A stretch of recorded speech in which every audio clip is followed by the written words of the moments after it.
It is a brand new year, man. I always feel beautiful about the first of every year, man. It gives you that optimism and that fresh start feeling, right? Well, ladies and gentlemen, I want to welcome you all to season 2 of the Hopeful Romantic M.A.N podcast. I'm your host. I am Mr. Dtop'N Dimes, a.k.a. the Hopeful Romantic, a.k.a. the Feminist with Chauvinist tendencies. Got a pretty cool show for you tonight. Going to talk about a lot of things that are on my mind. Obviously, I've been away for a little bit and just riding the highs of life and really enjoying this path that I'm on and a couple of adventures I've been on recently. So, I just want to excited to come back though, man, because I always have a lot to, you start having conversations and you're driving, you're thinking, you're talking, and you always come back with these really cool, these cool conversations that you've had. So I'm excited about that. But first, I want to start off, just saying how grateful I am, man. How grateful I am being able to start the new year. It really is a beautiful opportunity, man, to start fresh. Like I always talk about last year, man. I rode the highs of life and I rode the lows. You know what I'm saying? They all hit me in the face. It was crazy. And the truth was, I didn't. I had to sit back and say, yo, you know what? It was pretty good, man. Every time, you talk to people, they're always like waiting to get to the next year. Oh, last year was, nah, I can't say that, man. Last year was pretty dope, and I'm excited about what's to come. So here's the deal, you know, um, with every new year, I see a lot of people making resolutions. I want to know what your thoughts are on resolutions. What do you think? Oh, I'm gonna hit the gym. I'm gonna do this. I'm gonna do that. And I started to think. I was like, yo, you know what, man? I've always been one of those. Oh, people are so full of it. People are so full of it with the resolutions and all that shit. But you know what? This year, for the first time in a long time, I decided to make a couple. One is really, really, really put my health on the forefront, at the very top of the list, in everything I do, man. From diet to getting in shape to just doing all the things possible to live a great lifestyle, especially because I have all these amazing things going on. So that's first. Second, I want to, just continue to establish a great relationship with my daughter. I want to make sure that, me and her are as tight as ever. She's going into these really delicate years in her life where she's going to be exposed to the world as far as college and in the future and senior year in high school and things like that. So I want to make sure she always has a good ear, somebody to lean on and talk to. That's definitely one of my resolutions. Third is really take this dream of mine to the next level. Whether it's this podcast, whether it's these ventures I have going on, writing books, ghostwriting, taking it to the next level and really pushing, coming out with my second book for myself, coming in this next year. I'm really excited about that. So these are all a couple of things they just laid out, man. And these are I had to just refocus, rededicate myself on writing it down, doing the whole manifesting, making sure I write it down, hold myself accountable, and I hope you guys are too. It's really exciting. One of the things I wanted to talk to you guys about today is: do you feel like people can switch up and take on roles if they're not living that way already? I'll give you an example. I hear a lot of women say, oh, I could turn into a housewife under the right circumstances. Or I could be that type of wife or that type of girl, that type of woman under the right circumstances. I hear men say, oh, well, I could, step up and provide and, if the right circumstances. I've always wondered how people feel about that because I'm a believer that you practice how you play. You practice how you play. Who you are is who you are. There's no magic switch that you can flip to all of a sudden become, I don't know, all of a sudden become more of what somebody else wants. I find that, like, I'll give you an example. Like, I've dated women, right? And, I don't know, maybe I project like that I want a homemaker, like a Susie homemaker type woman. And I don't. I really don't. But I project that, or they come in and they feel like they gotta oh, Mike needs somebody to take care of him. I don't know what it is, but they come with that energy, right? And I always notice that people that are like that, they're naturally like that. They're just gonna come in and they're gonna do and they're gonna fix and they're gonna clean and they're gonna they have that nurture in them. That's who they're gonna be. But then there's the women that try to fake it. They come in thinking that that's what you want, and they try to fake it, and it lasts maybe a month, maybe two, maybe definitely not more than 6. And before you know it, they resent you. And you're like, nah, man, I never asked you to do that. I never asked you to change. I never asked you to be that person. That's not what I wanted. That's never what I wanted. That's not even what obviously you haven't been listening. But that's not what I wanted. But I was curious, like, how do people think, right? You're a party guy, sleep with mad women. You're always out. You don't cook. You don't stay home. You're gambling. You're traveling the world. You're doing all these things, right? Can you flip the switch and become baseball dad?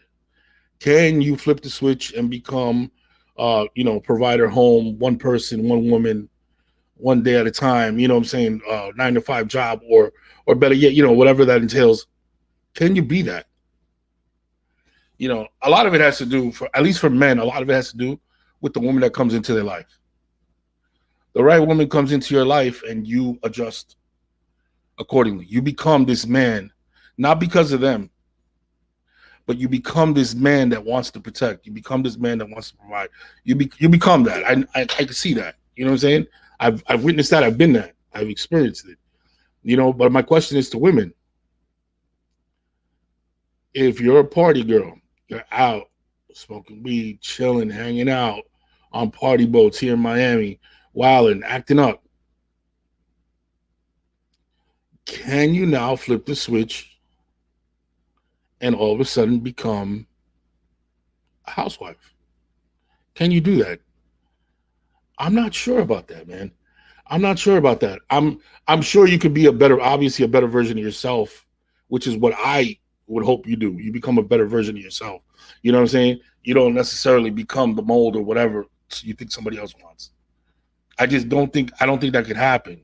You know what I mean? So like whenever I hear, conversation, I hear women say, oh, under the right circumstances or under the right, I don't buy that. I don't believe it. I had a conversation with a good friend of mine, right? I know her as a super independent woman, hustler to the T. She meets a guy and he sweeps her off her feet, wants to give it all. He's like, I have money. Don't you worry about anything. You don't ever have to work. You are good. And, after some conversation, we had talked about it. She was like, yo, that's what I've always wanted. Oh my God. Well, Mike, that's what I thought I almost always wanted. You know what I mean? Because in conversation, she would say, well, if the right man came along and he handled, and I brought out my feminine, because they love talking about the feminine, and I was able to be in my feminine and live in my feminine, and I was able to, and then, what she told me? She was like, Mike, I was wrong. I was so wrong. Because let me tell you something, but I didn't account for what comes with that money, what comes with that position. With that position comes a lot of responsibility and a lot of pressure that I wasn't used to. Demands that I wasn't used to. I worried about myself. Now all of a sudden I have all these demands that are on me because I don't do anything else. Or whenever I wanted to do something, I almost had to ask for permission because I needed extra cash, extra money. I'm not used to that. She wasn't used to that. She was this super independent woman that made her own money, was a survivor. She was one of those survivors. She hustled, she made it happen for her kids, you name it. And she was a hustler. And when you grab somebody of that mentality, right? Somebody who's been through some shit, somebody who's had to pay a couple $1,000s worth of bills, somebody who's had to hustle in their life, right? You can come with a bed of roses. You can come with a bed of roses, and you would think that they would jump at it because they're tired of working, because they're tired of struggling, because they're tired of stressing. But when you present what that really entails, I don't know how many women would take that. I don't know how many women would take that, man. I really don't. I really don't. You know, like it's a lot of boredom. It's a lot of control, being controlled. You know, there's a lot of that involved. You know, so I don't know how many women would just jump at that opportunity to just because they're in a situation now where this man makes money and they can essentially relax. But how relaxed are you when, oh, the laundry? You know, you have to do that. Oh, you're talking about food? Yeah, I need you to cook 6 days a week. Oh, you know, anything associated with this house? I'm not picking that up. No, no, no, no. You're here. You handle that. You know what I mean? That's what a lot of people, you have these conversations, right? You're like, oh, my daddy, and back in the day, and my father. And I'm like, yo, I'm with it, but you know, understand what that entailed, man. I just really hope that people do. Here's what I think some women think, that having a man come in, taking care of 100% of everything, you know, not, you know, really sweeping them off their feet, taking care of, you know, their needs, providing for them. I think it means that they still have a level of they, not that it means, I think they want that with a level of freedom, meaning still come and go as they please, meaning not being attached to what's going on at the house and having to deal with that every day, not being somebody's slave, quote unquote slave. I think that's what you think it means. And the truth is, from what I've seen and the guys that I've met that do it, they're expert. You see, that's where you'll get it. You'll have a conversation with some guys, and you'll realize, oh, your demands are twice what I demand or what I ask for. You know what I'm saying? Like, you'll meet a guy, he works, his girl works, and he kind of understands, all right, look, you know, I got to do my part because it's not fair. At the end of the day, it's not fair. You know, we're both busting our ass. Let's make sure that we both do what we got to do here. I think the misconception is that men come into a situation, and there are men that do this, but I think there's a misconception with men that come into a situation and they assume, women assume, oh, he's going to expect me to still do 100% of the stuff at home, and he's only going to be paying 50% of the bills. I don't think that's what most men think. I think most men understand that, yo, if I come with 50%, then you come with the other 50 and we go half on everything. And it makes, you know what I'm saying? I always say two people can move a couch real easy. You know what I'm saying? So that's what I think guys are trying to say. And I think what women sometimes hear is, we're going to go 50-50, but I still expect you to cook, clean, and do all the Susie Homemaker stuff. No, that's not a fair exchange. That's a robbery. That's definitely not a fair exchange. So I have any woman's back who says hell no to that. To hell no to that. I have your back 100%. But now understand what 100% home looks like. 100% home means I'm not picking up that clothes that's on the floor in the bedroom. And I know you'll be like, no, that's not true. Men are gonna listen to me when I tell you. There's a level of entitlement when you have that kind of dynamic. You know what I'm saying? And the more you talk to guys that live that way, the more you find that out. You're like, you mean you don't? Hell no, I ain't picking nothing up the hamper. I ain't washing no damn clothes. I ain't folding no damn clothes. You know what I'm saying? Nah, hell no. Nah, man, I come home, you know, I'm chilling, da da da. You're like, oh, so you don't do anything. What about, you know, the lawn and stuff? Yeah, I do the lawn, you know, stuff like that. But I ain't touching nothing inside the house. I'm like, oh shit. Okay. So, you know, you guys go out and eat. Maybe she cooks a couple of days. Nah, she cook every day. She make my lunch. She makes your lunch. Yeah, she makes my lunch. She cooks for me every day. Oh shit, how does that work? She's, you know, she's home all day. She's just home. That's her only job. See, I think you think that because there's money coming in, he, it's okay to have a maid. It's okay to have an assistant, stuff like that. Yo, man, check for yourself. You don't got to take my word for it. Ask your friends who are living that lifestyle if that's how they handle it. No, that guy usually wants her because now it's more of like, are you pulling your weight? Are you pulling your weight? You know what I'm saying? And that's what he wants to know. And what are you doing for us? What are you doing for us? Mm-hmm. And a lot of people don't soak that in, man. They don't understand that. They really think maybe it's because you never had it, so you assume that the other side, the grass is green on the other side. A lot of times it's not, man, because there's a freedom attached to making your own money. There's a freedom attached to paying your part of the bills. There's a freedom that comes with that. There's a freedom that that you look at this man, you're like, nah, no. You know what I'm saying? I'm not. No, you picked that up. There's a freedom that comes with it that I think people they don't. I don't think they value that, but it's the truth. You know what I'm saying? You got and I, like I said, I always wonder, can you be super independent and just flip the switch and become that woman? I don't think so.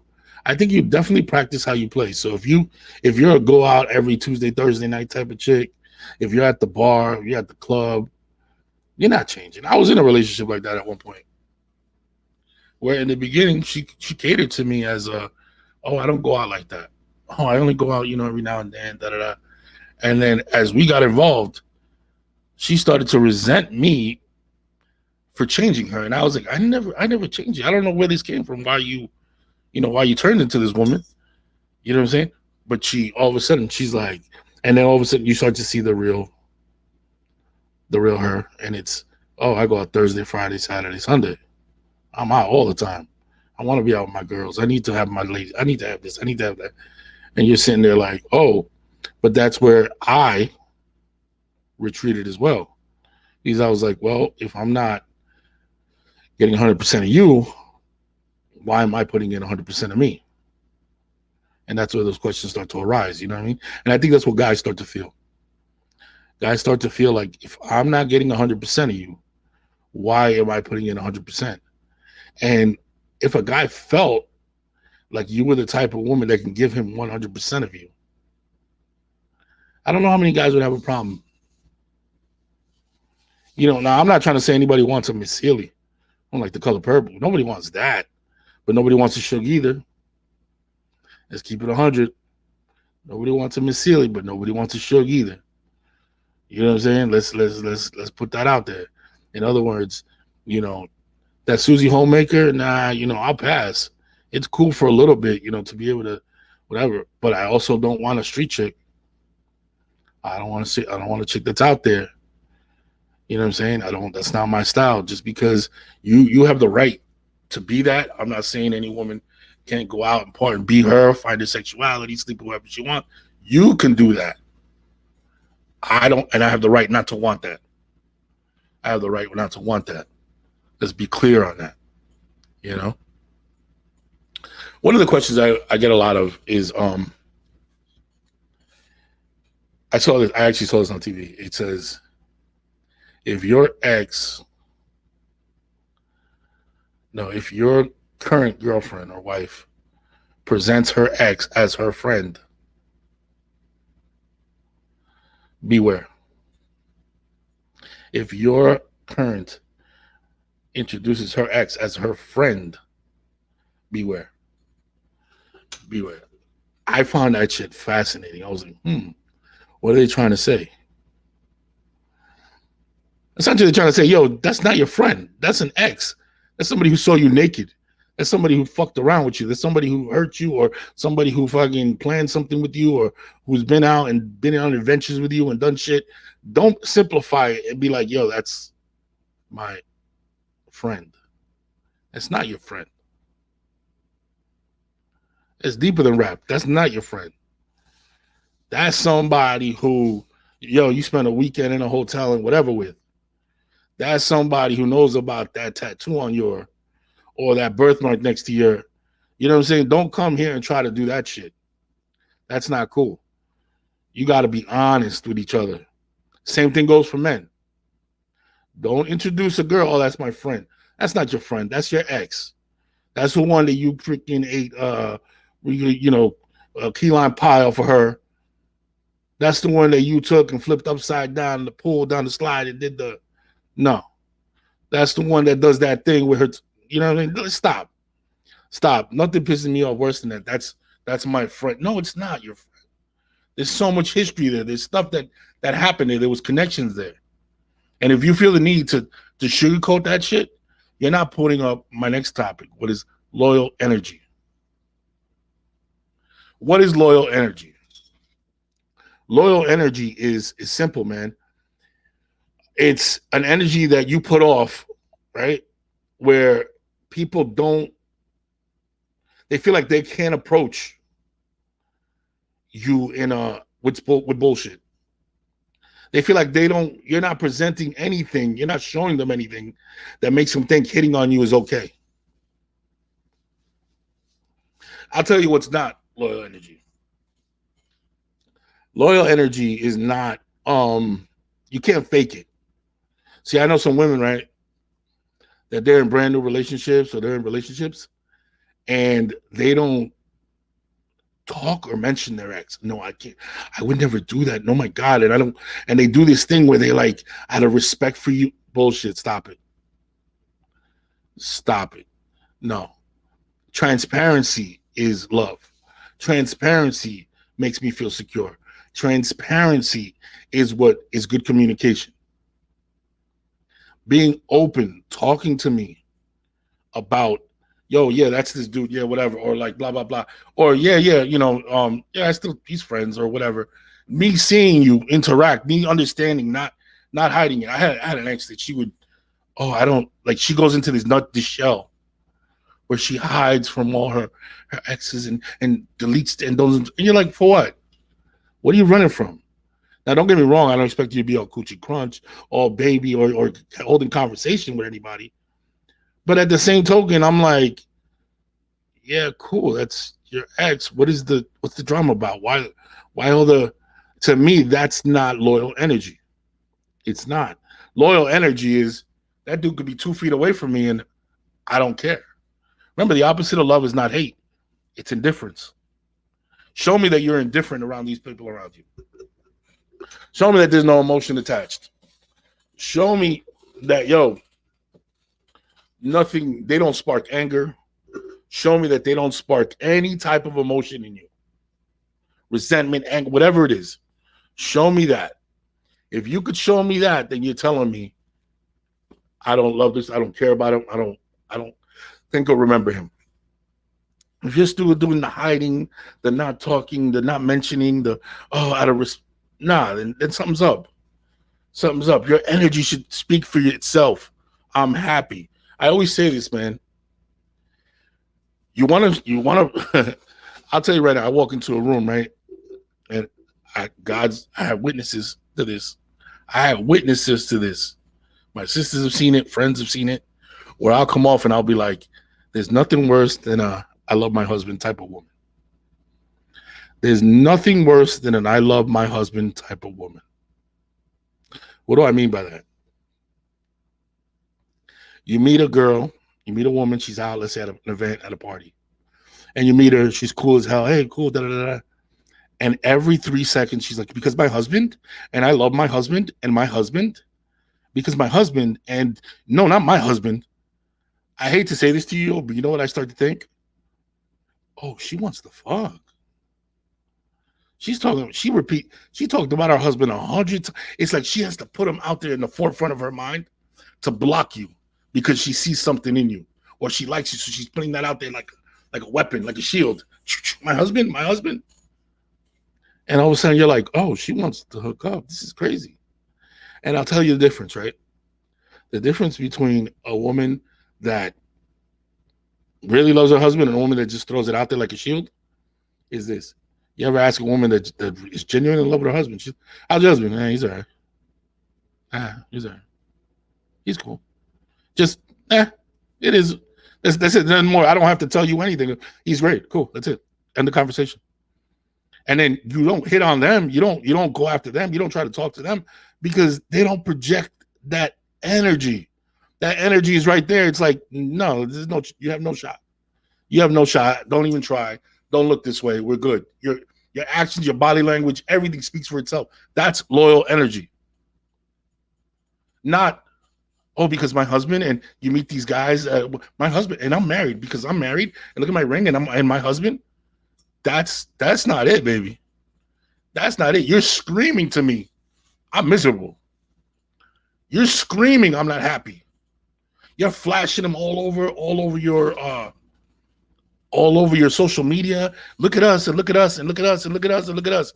Don't get me wrong. Let me slow down with that. Now, I'm not talking about people that, they highlight vacations, family events. That's not what I'm talking about. I'm talking about me and my husband, and my husband does push-ups, and look at this shirt on my husband. My husband's so fine. Man, let me tell you something.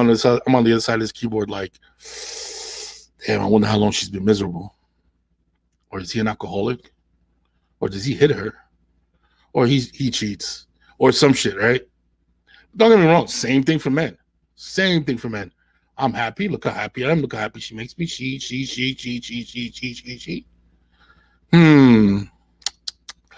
Somebody's hiding something. Somebody has to say it. And again, when you're projecting loyal energy, you don't have to say anything. People feel it. It's an energy that you put off. Loyalty is an energy. It's not what you say and how you act. It's an energy that you put off. I know she could be in the middle of a room with 100 men and the energy is going to repel them because of how she carries herself, because she's loved. You know what I mean? Not she's 100 men and she's going to talk to all of them and tell them how she's married. No, I can't because I'm married. I can't because I'm married. Let me tell you, by the 5th or 6th, 7th, 8th man that approached you, I'm looking at you funny like, oh, you're not projecting the energy. You walk into a room, into a club, and you don't get hit on. Don't get me wrong, maybe a little passing something, but you don't get hit on repeatedly. That's a loyal woman. You look at her like, yo, she's loyal. She's projected that energy like, I'm good. We're straight. Don't worry about it. On the other hand, you tell me you went to a club, you're in a relationship, and you got hit on 10 times. Sweetheart, by the 3rd, 4th time looking at you like, yeah, you're projecting a different type of energy and it's not loyal energy. It's not loyal energy because trust me, when you're projecting that type of energy, maybe one guy, maybe two after some drinks, but you're not getting a third. I don't care how gorgeous you are. You're not, because you're projecting loyal energy and men feel that from a mile away. It's when they see a crack in the armor, when they see a little bit of weakness, that's when and only when they will continue and approach.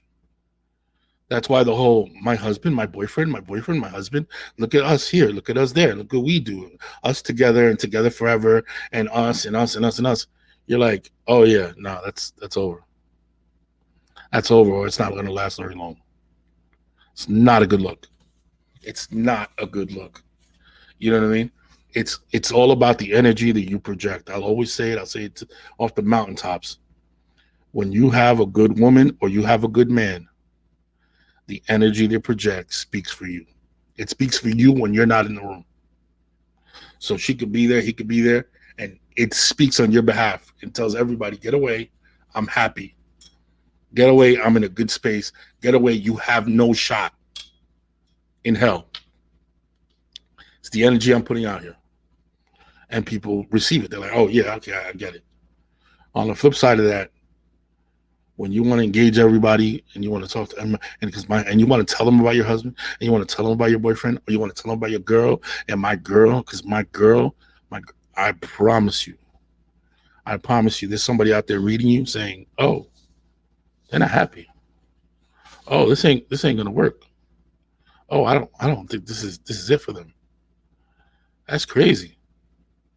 And it's just like that. It's that simple. It's that simple. If you're gonna take anything away today, take that. It is faithful energy speaks for itself. There's nothing you can say, no acts you can do, nothing you can do. I'm telling you, I've seen it all my life.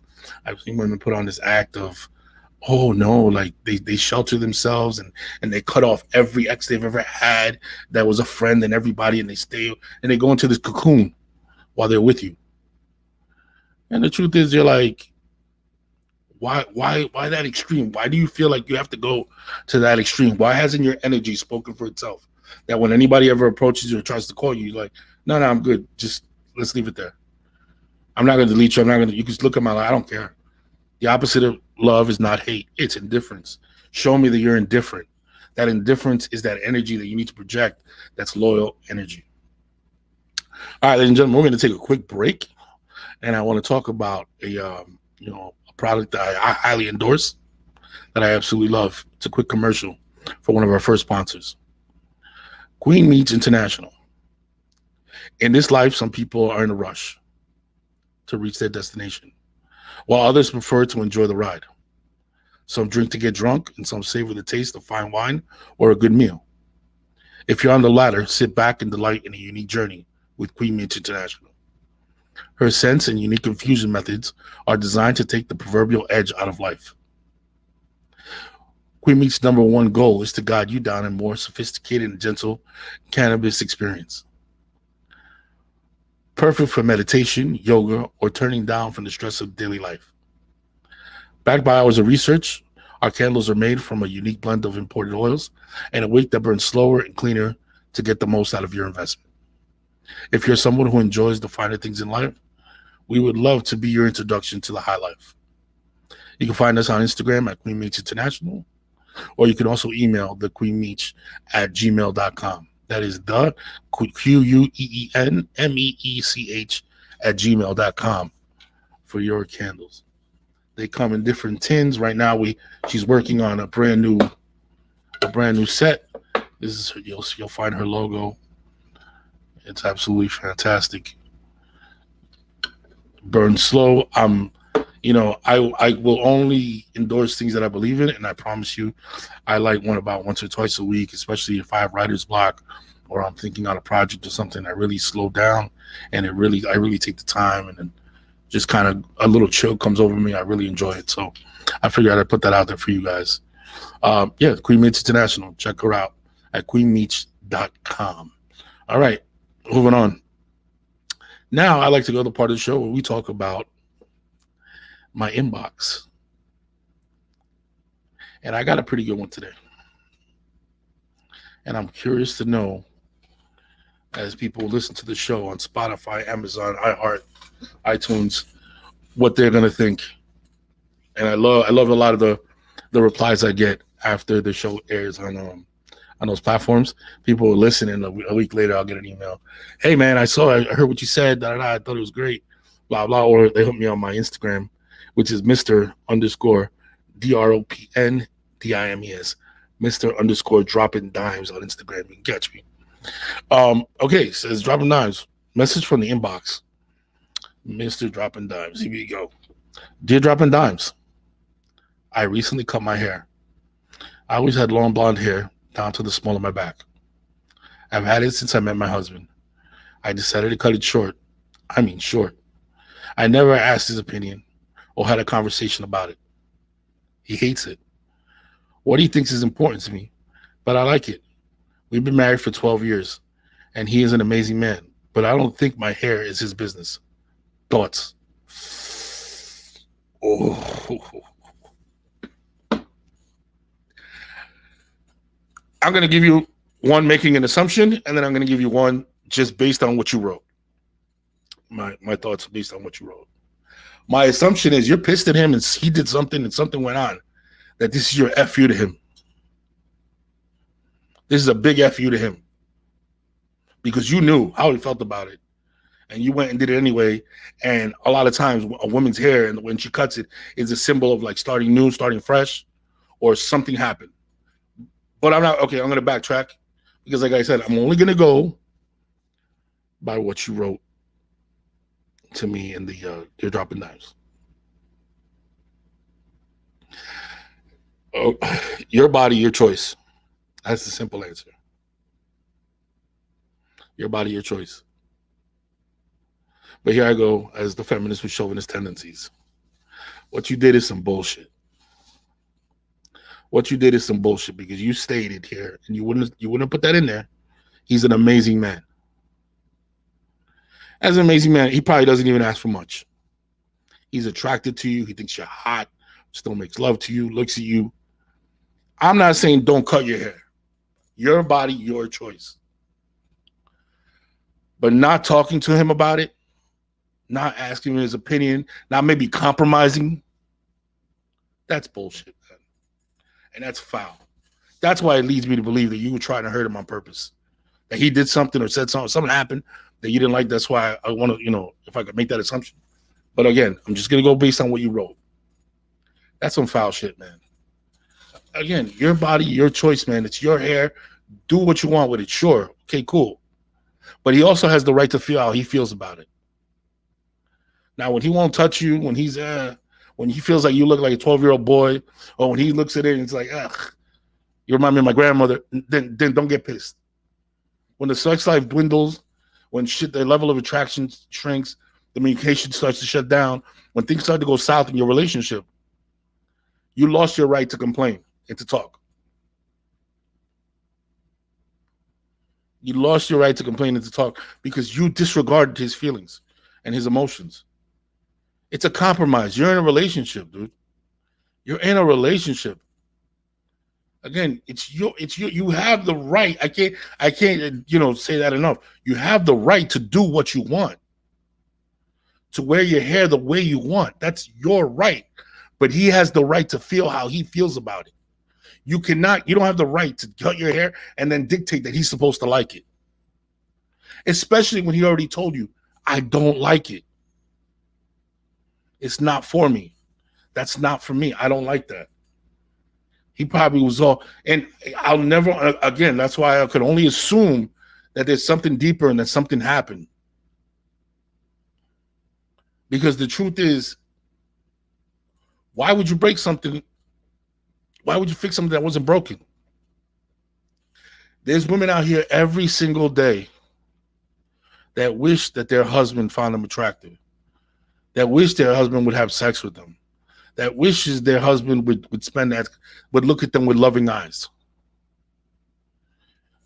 From your message, you have that, but you decide, nah, I want to fuck this up. What are you trying to prove? What are you trying to get to? Let's see how much he really loves me. Does he love me for me? Been together 12 years. You're past that. And look, I'm not saying this is not a deal breaker. This is not a deal breaker. You know what I'm saying? If I was in his shoes, I'd be highly upset. I'd be highly upset. Because you didn't talk to me about it. You didn't talk. Had you talked to me about it, right? And I was a dick about it, and I was like, no, don't do it. No, you better not. You did it. And you went and did it. Nah, I'd have to eat it because you told me, you warned me ahead of time. But to not have a conversation, why intentionally try to hurt him? That's my question. Why are you intentionally trying to hurt him? I don't get it because it just does not. What did you go through? What happened? What got you to the point where you wanted to make that extreme a change? Right? Was he a part of that? Was he a reason for that? You know what I'm saying? Like I've seen it a million times. A woman gets out of a relationship, the first thing she does, it goes and chops her hair, dyes it. You know what I mean? Turns it, gives it a whole new hairstyle. It's kind of her way of resetting the clock, restarting everything, fresh, brand new. Everything's good. That's what I usually see. I hardly ever see a woman in a relationship where she calls her husband amazing and blatantly disregards his feelings and emotions. Very rarely do I see that. So I have to assume that there's more. whenever I get these type of letters, it kind of it frustrates me because I know it's deeper than rap, man. I know it's much deeper than what you're showing here. You know what I mean? So I'm like, I don't know, man. I don't know. I don't know. I don't know. I don't know. I don't. It's yeah. I don't know. Okay. So next message from the inbox. Yo, dropping dimes. Check this out. Went with this girl I've been dating for 4 months to the casino. I told her, let's play some slots and have a drink. She starts complaining that that's not a date and she doesn't have money for slots. So I said, cool. I gave her $100. Hold on a second. You know what? Let me. I might have posted this with the answer on let me do this way. Hold on. Sorry, bear with me. Man, did I do this one already? No. Okay. You're dropping dimes. Check this out. Went with this girl I've been dating for 4 months to the casino. I told her, let's play some slots and have a drink. She starts complaining how this is not a date and she doesn't have money for slots.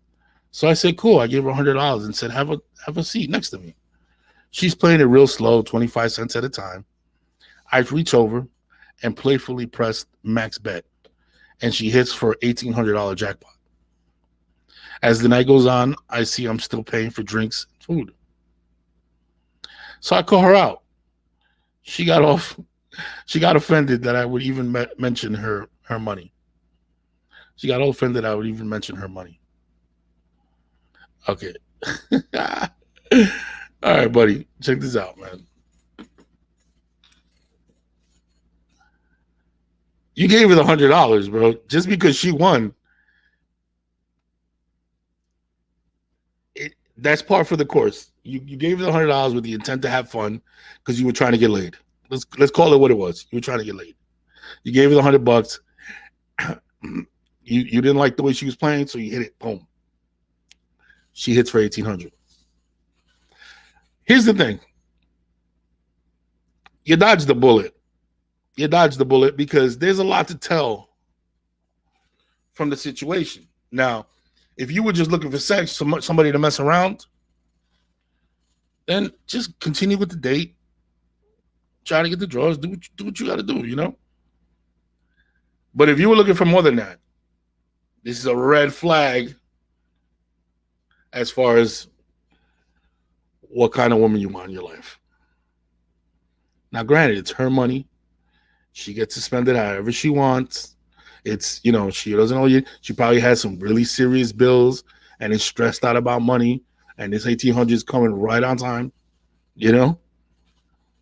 But I'm going to say this. She owes you nothing. But if she was, quote unquote, wife material, she would have shown you in that moment that she was. That is it. Now, again, if you're not looking for that, you were just looking laid down. Hey, man, then it's par for the course, yo. That's her 1,800. See if you can continue with the date, buy a couple more drink, keep it moving. It's not coming out of your pocket, that 1,800. 100 did, but you presented that. That's on you. My question is, if you wanted more from her, if you thought you were going to see more from her, if you thought you had more in this girl, this woman, this is a crazy red flag. She's not for you. A woman that's set, she looks at you and says, oh shit, okay, well, let me do a little something. Nothing crazy. I'm not saying she's gonna go pay for the date, but she would definitely offer a drink. Oh, whatever. I'll take it one step further. The chick you should marry right away is the one that grabs $400 of those dollars until you're here, or even gives you back your initial 100. That chick, that's a girl you grab and marry right away. You know what I'm saying? You pick her up, you hold on to that, don't let that go. But let's speak it real, man. Let's keep it real. You want a trick? Well, you better have it, and you better not stress.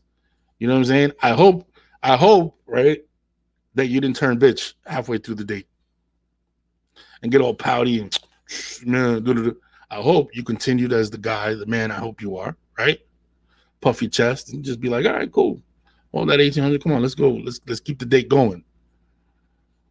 And I hope you close the deal. That's what I'm hoping. I don't know if that's what you did, because the tone of your message is of somebody who got real bitchy and real pouty real quick over a little measly $1,800. And I know it sounds like a lot of money, but on the grand scheme of things, what is that? It's nothing. You know what I mean? So like, I hope you didn't get pouty. And it just unfortunately, your letter sounds like you did. Like you went real bitch on it and then ruined the date. You know what I mean? Because you looked at it as you lost $1,800. You didn't lose $1,800. You lost $100. You didn't lose $100. You invested $100 because you were trying to get some putang pie.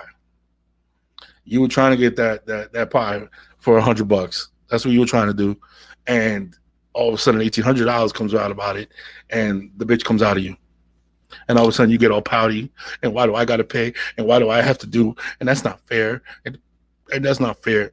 No, buddy. It's the game you chose to play. It's the game you chose to play. And unfortunately, you didn't know the participant. You didn't know that, she's behind on daycare. You didn't know that she owes the babysitter. You didn't know her car needs a repair. You didn't know she hasn't picked up her medication. You don't know, that groceries is low in the house. You don't know she's behind on cable. You don't know they're about to cut the light. You don't know none of that. You don't know this student loan is due. You know what I'm saying? You don't know this 1,800 is perfect for this investment home that I'm trying to redecorate as an Airbnb. You don't know none of that. You know what I'm saying? So you came in like Casanova with that little $100, trying to act like a big dog. You know what I'm saying? You didn't know your audience. So when she hits her 1,800, you're looking at her like, what you thought? You were supposed to get half? What you thought? This is fair? Life's not fair. What do you think? You were supposed to get a couple hundred? That's her money. Now, again, if we're talking like, if you're deciding whether there's a future with this girl, if you're deciding like, where do we, do I move forward with her? Is this something like, do I see something here? That's very different. Then, you use that as a measuring stick, and you're like, oh, okay, well, I see how hungry she got around money. I see how she really like set the line in the sand between me and her when that happened. Okay, cool. Then this is not it. You know what I'm saying? You check for signs. A woman that's really into you, cares about you, and wants whatever. At the minimum, oh, baby, here's that $100 back. And let me tell you something. You get that 100 back, you win. You're a winner. You're a winner right there. Stop right there. Don't pass go. You won. You won. That's all that was required from a girl that you're looking for a future with. You know what I'm saying? But other than that, nah, she don't owe you shit, man. She don't owe you shit. You try to trick, and she beat you because she beat you at your own game. You know what I'm saying? She got ahead on you, and now you're upset. And the truth is, man, that's gonna happen. That's gonna happen when you play these games. You know what I'm saying? So I can't back you on that, bro. I know you're pissed. I know you're upset, but that's just what it is, man. That's just what it is. All right, ladies and gentlemen. Once again, I'm really happy to have everybody back for season 2 of the Hopeful Romantic M.A.N podcast. This is exciting, man. I got so many things lined up that this is taking one of the most amazing turns. I can't even get it too far into it. It's taken some of the most amazing turns. This started off as a little passion project, man. I would put on a microphone, talk stuff, interview friends, just, chat it up, blah, blah, blah, here and there. But it's amazing how when you put your heart into something and people are watching, and the right people are watching, and they come to you and they're like, no, we want to invest money in you. We want to invest in you. We see your vision. We see what you're putting out there. And I'm super excited because of everything that's coming. This went from a little show that nobody listens to on Spotify and iHeart and Amazon. And that's about to change. That's about to change on a lot of levels, and I'm excited and I'm ready for it. You know what I'm saying? I remember I prayed for days like this and times like this. And now I'm here. And I think that God put me through ups and downs this last year. He broke my heart. He put it back together. He built me up. He brought me down. He put me back together again. He did all that to prepare me for what's about to come. And I'm excited, man. I'm excited. I'm excited that you guys are going to take this journey with me. I don't remember how many times I watch podcasts and I watch all these little syndicated shows and I watch all these things and I'm like, oh man, that's so cool. Look at them. Look how many thousands of people are listening and watching. Look at that. Look at that number next to there. That's cool, man. To get your voice out there. And to think that I have people that believe in me, that are about to help me do the same, is exciting. I'm going to be networking with people with household names, with people that you know. And I can't wait to make these announcements. I can't wait to put it out there. I promise that my platform will be the first to get the news and get all the information. But it's exciting times, man, especially, you know me. I've been through shit, man. I've been through shit, health-wise and otherwise. I've been through shit. So, you know what I mean? To know that I'm here right now. I always say, man, if I had to choose which cross to bear, I would always choose mine because I don't carry it alone, man. I have beautiful friends and family and loved ones near and far that care about me and love me and that I love and that I care about. That what I don't have money wise, I have in love. And to me, love is the currency. Love is always the currency. To me, there's only two types of currency on this earth. It's called love and freedom. That's it. Give me love, give me freedom to do what I want, where I want, not to answer anybody. That's all I ever asked for, love and freedom. You give me those two things, man, and I conquer the world. Well, ladies and gentlemen, I want to thank you for joining me in the premiere episode of the new season of the Hopeful Romantic M.A.N podcast. I'm your host, Mr. Dtop'N Dimes, a.k.a. the Hopeful Romantic, a.k.a. the Feminist with Chauvinist tendencies. They say the two most important days of your life are the day you were born and the day you discover why. Ladies and gentlemen, you have a great night, and thank you for helping me walk in my why. Have a good night.